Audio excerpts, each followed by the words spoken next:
दरअसल इस बार का जो आखिरी सूर्य ग्रहण है इस साल का, वो क्या इंपैक्ट लोगों पर, उन देशों में जहां पर सूर्य ग्रहण दिखाई देगा उन पर क्या पड़ने वाला है, क्योंकि हमारे देश में ये सूर्य ग्रहण नहीं दिखने वाला है। ऐसे में ज्योतिष क्या कह रहे हैं, जो साइंटिस्ट हैं वो क्या कह रहे हैं और क्या अपनी राय रख रहे हैं। चलिए अब जल्दी से ये जान लेते हैं, क्योंकि आचार्य जी हमारे साथ जुड़े हुए हैं, विनोद जी हमारे साथ हैं, राज मिश्रा जी हमारे साथ हैं। सबको ये इंतजार रहता है और ये सभी जानना चाहते हैं जल्दी जल्दी कि भाई उनकी राशि पर किस तरह का ये जो सूर्य ग्रहण है वो असर डालने वाला है। राज मिश्रा जी, मीन राशि से शुरू करते हुए। मेष से शुरू करें? मेष से शुरू करते हुए। सो मेष राशि के लिए सबसे इंपॉर्टेंट है कि एक तो स्वास्थ्य पर ध्यान देना है, लेकिन कंपटीशन के क्षेत्र में सफलता प्राप्त होगी, शत्रु को आप परास्त कर पाएंगे। अगर हम वृष राशि को लेकर के बात करते हैं, शानदार रिजल्ट आपके लिए क्या होगा। विद्या अध्ययन में मन लगेगा, विदेश यात्रा होगी, लेकिन प्रेमी प्रेमिका रूठेंगे, इस प्रकार की परिस्थिति है, सावधान रहें। मिथुन के लिए अगर हम बात करेंगे, प्रॉपर्टी से रिलेटेड लाभ मिलने का, जिनसे चाहते हैं उनसे मुलाकात होने का संयोग इस ग्रहण के कारण आपका निश्चित रूप से बनेगा, और किसी फेवरेट प्लेस पर जहां आप चाहते हैं वहां विजिट करेंगे, लेकिन सीनियर्स के द्वारा प्रॉब्लम हो। 40 दिन तक ग्रहण का प्रभाव रहता है, इसको ध्यान रखिएगा। तो 40 डेज तक इस प्रकार की घटनाएं हो सकती हैं। अगर हम बात कर लेते हैं राशि कर्क को लेकर के, हां, आत्मविश्वास आपका निश्चित रूप से बढ़ेगा, इसको ध्यान रखिएगा। और बहुत सारी यात्राएं आपकी होने वाली हैं, पिता से खराब संबंध जो है वो बेहतर होंगे। हम राशि सिंह की अगर बात करें, यहां पर ध्यान रखने की आवश्यकता है, आर्थिक नुकसान दिख रहा है, कुटुंब में कलह जैसी परिस्थिति दिख रही है, लेकिन इंटरव्यू इत्यादि में 40 डेज के अंदर जाएंगे तो आपको निश्चित रूप से पॉजिटिव रिजल्ट मिलेगा। हम राशि कन्या को लेकर अगर बात कर लें तो यहां पर मैरिज हो जाएगी, अगर नहीं हो रही, विवाह को लेकर के परेशान हैं तो 40 डेज के अंतर्गत विवाह को लेकर के पॉजिटिव रिजल्ट मिलेंगे।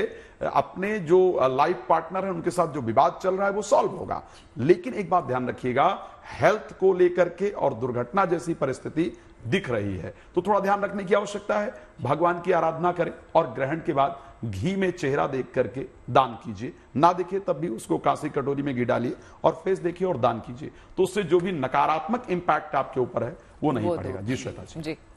विनोद जी, अब हम बात कर लेते हैं तुला राशि की, क्योंकि तुला राशि में निश्चित रूप से वाणी से बहुत सावधानी बरतने की आवश्यकता है, और इसके साथ साथ ही अपने धन और व्यापार को बहुत बुद्धिमानी से चलाने की आवश्यकता है।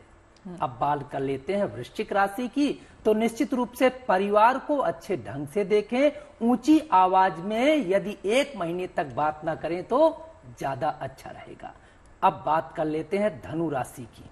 धनु राशि वाले जातक अपने परिवार को लेकर के सचेत रहें, विशेष करके बच्चों को लेकर के सचेत रहें, चोट चपेट लग सकती है, प्रेम प्रसंगों में बहुत सावधानी बरतने की आवश्यकता है। अब बात कर लेते हैं मकर राशि की। मकर राशि वाले जातक निश्चित रूप से अपने धन, व्यापार और स्वास्थ्य को लेकर के बहुत सचेत रहने की आवश्यकता है, अन्यथा कुछ नुकसान हो सकते हैं। अब बात करते हैं मीन राशि की, अब बात करते हैं कुंभ की।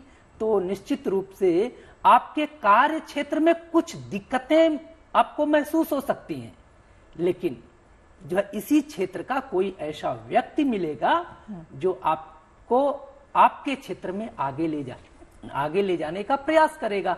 अब बात कर लेते हैं मीन राशि की। तो अनावश्यक यात्राओं से आपको सावधानी बरतने की आवश्यकता है, लेकिन चिंता करने की जरूरत नहीं है। यदि आप भारत में हैं और यदि आप अगर बाहर हैं तो थोड़ा सा चिंता करने की आवश्यकता है, तो उसका उपाय भी आप कर लें। क्योंकि सूर्य ग्रहण है तो थोड़ा सा गुड़ लेकर के गाय को ये जो सूर्य ग्रहण है उसके बाद आप जो खिला दें, सारा प्रभाव दूर होगा और निश्चित रूप से आप लोग स्वस्थ रहेंगे। जो भी समस्याएं हैं दूर होंगी, क्योंकि हमारे यहाँ दिक्कत भी है तो उसका उपाय भी समाधान भी है। यदि आप समाधान अच्छे मन से करते हैं तो निश्चित रूप से उसका प्रभाव आपके पूरे जीवन और पूरे परिवार पे पड़ता है। विनोद जी, आपने ये बात पहले कह दी और यही बात मैं कहने वाली थी कि देखिए हमारी सनातन की यही खूबसूरती है, हमारे धर्म की यही खूबसूरती है कि अगर कोई दिक्कत परेशानी की बात आती भी है या कहीं भी जाती है तो उसका महा उपाय पहले से ही मौजूद होता है, और उस उपाय को करके हर किसी को सुख, समृद्धि और शांति मिल सकती है। राज मिश्रा जी, अगर जल्दी से आप ये बता पाए कि इन तमाम चीजों को करने के बाद एक महा उपाय, क्योंकि इसके बारे में कहा जाता है कि जब भी, चाहे वो चंद्र ग्रहण हो या सूर्य ग्रहण हो, हमने देखा है कि दान का विशेष महत्व होता है। तो ऐसे में क्या दान करना चाहिए? सूर्य ग्रहण के बाद जो सबसे महत्वपूर्ण दान है जो कार्य कर सकता है, वो एक कांसे की कटोरी के अंतर्गत देसी घी लिया जाए, उसको डाला जाए और कोशिश किया जाए अपने चेहरे को उसमें देखा जाए। दिख जाए बहुत अच्छी बात है, नहीं भी दिखता है तो अपने फेस को देखने का प्रयास किया जाए और एक लाल फल, ये दोनों चीजें लेकर के, और ग्रहण जब समाप्त हो जाए स्नान इत्यादि करके 11 बार गायत्री मंत्र बोल करके इसको किसी व्यक्ति को दान दे दिया जाए।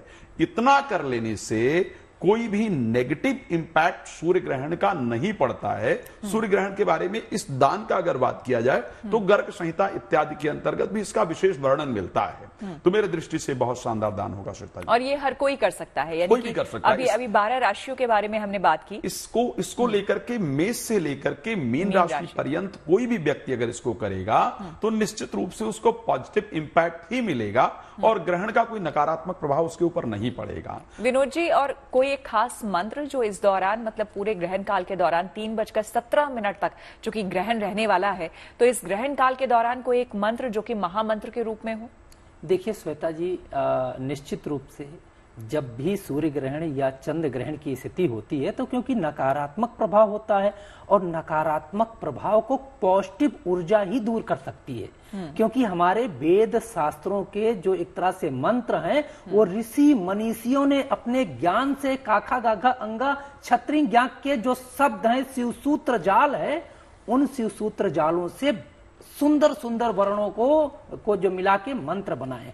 उन मंत्रों का प्रभाव यदि अपने जिह्वा से आप बोलते हैं ना तो निश्चित रूप से नकारात्मक ऊर्जा दूर हो जाती है। तो सबसे महत्वपूर्ण मंत्र है ओम नमो भगवते वासुदेवाय। निश्चित रूप से यह महामंत्र आपके मन, मस्तिष्क, काया, शरीर, घर, परिवार, व्यापार सबको पवित्र कर देता है, क्योंकि श्री हरि नारायण का यह मंत्र आपके जीवन में हर प्रकार से रक्षक बनता है। श्वेता जी, बिल्कुल। तो आपने देखा और आपने सुना, और मनीष हमारे साथ लगातार बने हुए थे। मनीष, एक आखिरी बात अपनी तरफ से आप रखना चाहेंगे, क्योंकि ये तो धर्म से जुड़ी तमाम बातें थी। इस बार वो लोग जो कि साइंटिफिक नजरिए से इस सूर्य ग्रहण को देख रहे हैं, उनके लिए क्या विशेष रहने वाला है? देखिए, जो ये है, ये एनुलर सोलर एक्लिप्स है, तो बहुत कुछ ज्यादा इसके अंदर रिसर्च हो नहीं पाती है। क्योंकि सूरज कंप्लीटली ऑब्सक्योर नहीं होता, मतलब पूरा छिपता नहीं है, बट स्टिल एक लर्निंग फेज होता है। जो फर्स्ट टाइम पहली बार एक्लिप्सेस को ऑब्जर्व करते हैं उनके लिए मैंने जैसा बताया, it's a thrill to watch और एक अलग एक्सपीरियंस होता है जी। और बाकी जैसे अभी ज्योतिषाचार्य जी ने बताया जी, तो इनके हिसाब से जो मेरी राशि है तो मेरे को टेंशन हो गई है, तो मैं जरूर से उपाय करूं कुछ ना कुछ। चलिए, टेंशन की बात नहीं है, उपाय भी बता दिया इन्होंने। आप सभी का बहुत बहुत शुक्रिया, बहुत धन्यवाद हमारे साथ इस खास चर्चा में शामिल होने के लिए, जुड़ने के लिए।